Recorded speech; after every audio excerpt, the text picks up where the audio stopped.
All right. You've had a lot of change in the last 6 months and you're trying to see where you stand. So I'm seeing that you have been dealing with your past a lot lately. You're about to be able to move forward from that. I'm not quite sure which part of your past this is telling you about. That should be apparent to you, however. Whatever this is from your past that's been like kind of coming around and getting all in your business, it's coming to close. The next thing is there's a little gossip coming in about you, about your journey specifically. You are going on a bit of a journey right now, and that is destined. It will bring you happiness, and you will learn to practice that good self-care when it comes to stress. So self-care with stress specifically is legitimately you need to like rest your body, rest your mind. That's going to be the kind of self-care that's like take a bubble bath, read a book, get warm and cozy, actually take care of yourself.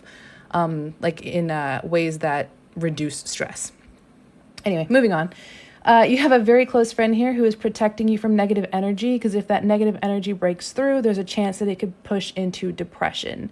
To go around that, actually, you're going to practice that self-care, avoid that stress, and go straight into defending yourself. You have a relative here who kind of turns your back on you when you defend yourself because they see it as a betrayal. And this is the next, I would say, 3 months or so. After that, we see your ambitions get kind of on top of your career path and you lose something there. This is you losing passion for your career path because of your ambitions. You want to do like bigger, better, greater things in your career path. And because it's not happening fast enough or the way you want, or it's not quite perfect for you, you start to kind of lose that passion. You need to have the courage to communicate what your wants and needs and ambitions are in your career path in order to accomplish those goals. And then that courage is going to be difficult for you. It looks like you get in your head a lot. You are afraid to really take the plunge here, and that's why it's going to take so much strength for you. There is a bit of a spiritual disconnect for you because of the way you think so much about romantic relationships. It looks like you have a lot of negative self-talk when it comes to love. And that kind of is what takes that spiritual connection for you away.